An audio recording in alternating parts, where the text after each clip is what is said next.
नमस्कार साथियों, मैं सिद्धार्थ चारण आप सभी का हमारे YouTube के चैनल पर स्वागत करता हूँ।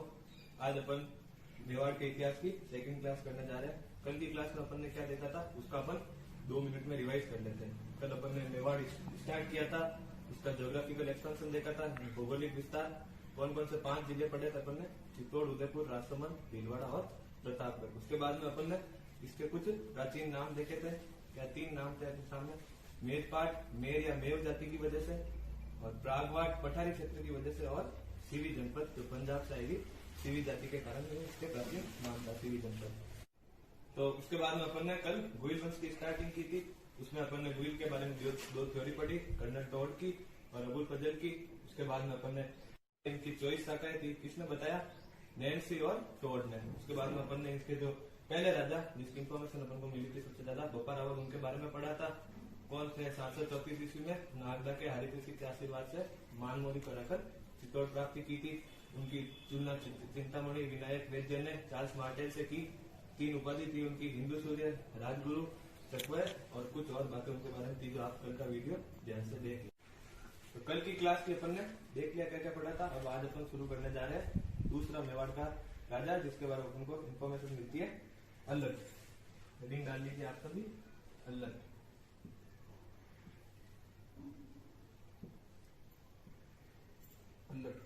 अल्लट के बारे में जो भी जानकारी है वो अपन एक सारनेश्वर प्रशस्ति पढ़ेंगे और आठपुर अभिलेख पढ़ेंगे। इन दोनों में इसके बारे में सारी जानकारी आ जाएगी। तो पहले अपन देखते हैं सारनेश्वर प्रशस्ति।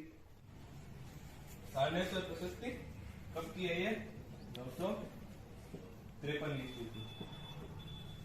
ये जहां पर भी ये आता है और मतलब ये किसी कौन से भगवान की है, शंकर भगवान की है।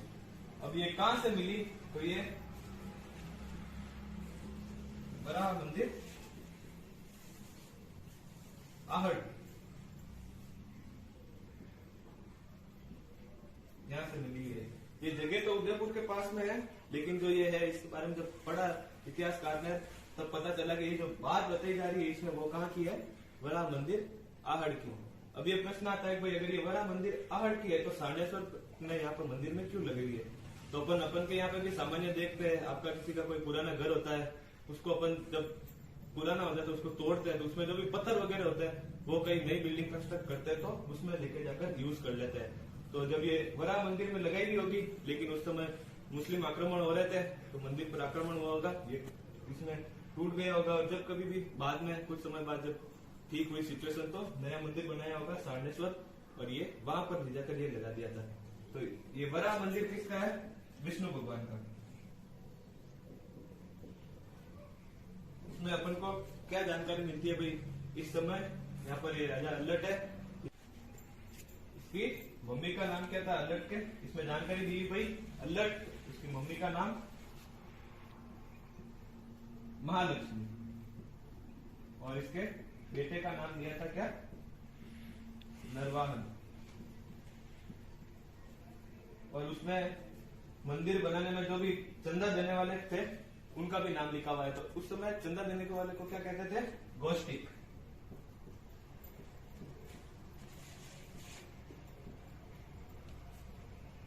और इसमें इसके मतलब इसमें तो अपने जो भी थे मंत्री थे उन सबका भी नाम लिखाया था। कौन कौन से मंत्री का नाम लिखा था ये अपन देखते हैं। इसमें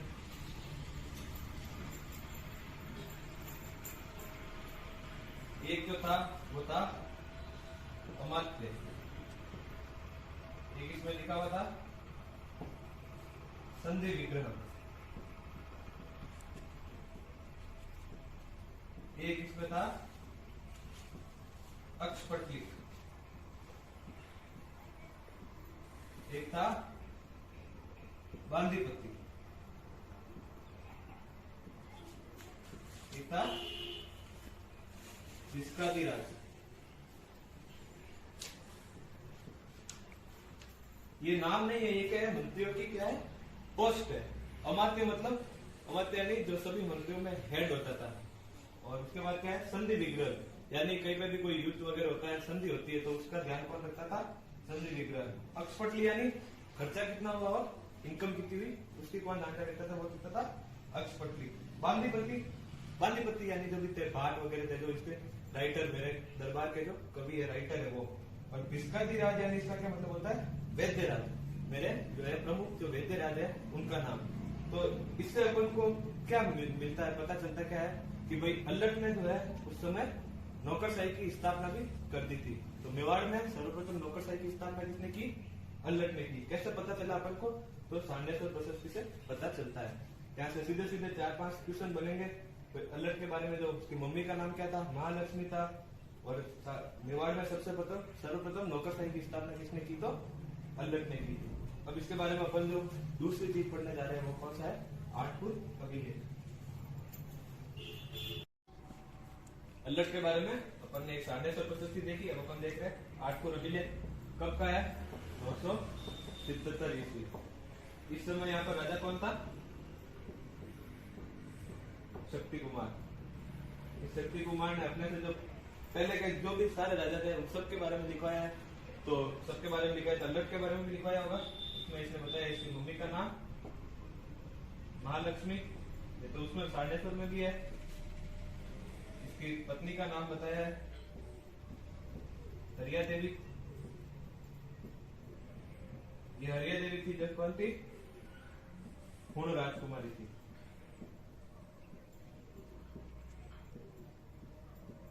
क्या बताया भाई, मम्मी का नाम महालक्ष्मी, पत्नी का नाम हरिया देवी जो कि हुण राजकुमारी थी। और इसमें इसके वंश का भी बताया हुआ है कि भाई ये मम्मी थी जो कौन से वंश के थे, तो ये कौन से थे,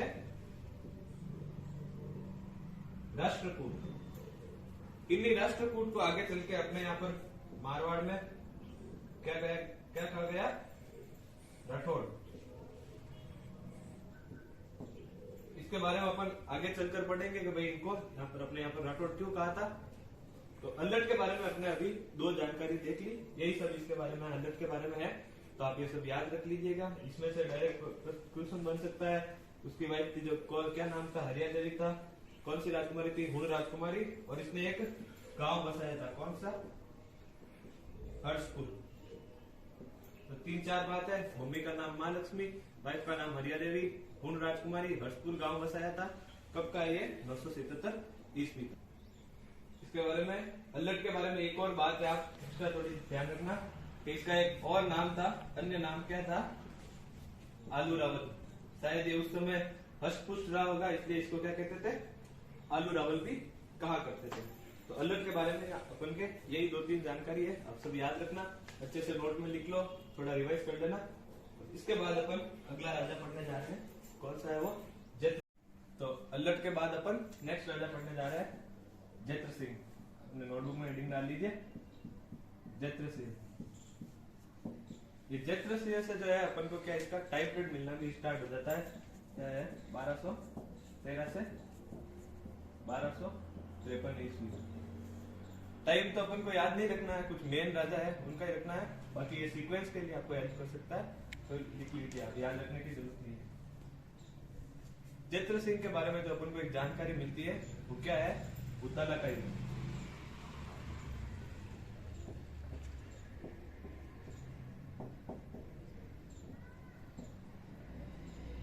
उताला का युद्ध।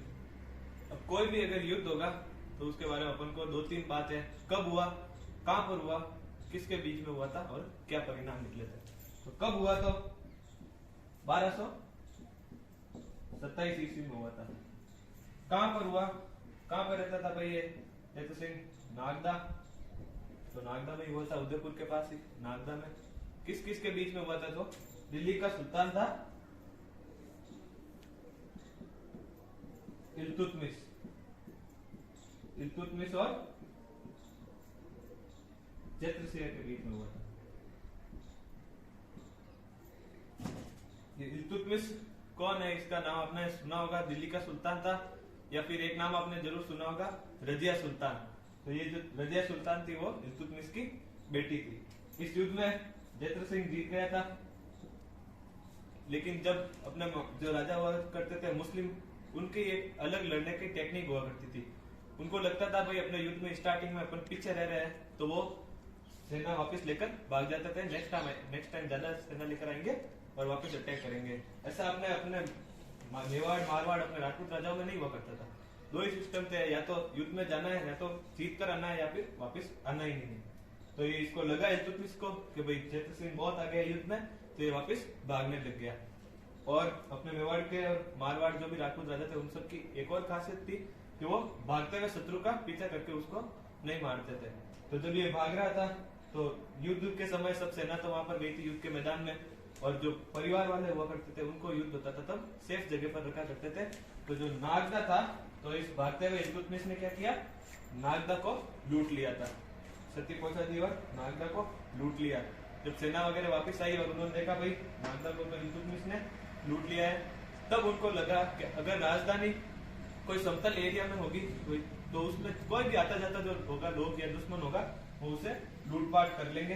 तब उनको समझ में आएगा भाई नागदा राजधानी सही नहीं है, राजधानी कहाँ पर होनी चाहिए, कोई किला हो कोई बड़ा जिसमें अपन सेफ रह सके ऊपरी क्षेत्र पे। तो किला कौन सा, तो किला कौन सा, चित्तौड़ का किला। चित्तौड़ में उस पर किसका राज था, उस किले में कौन रहते थे, परमार लोग रहा करते थे उस किले में।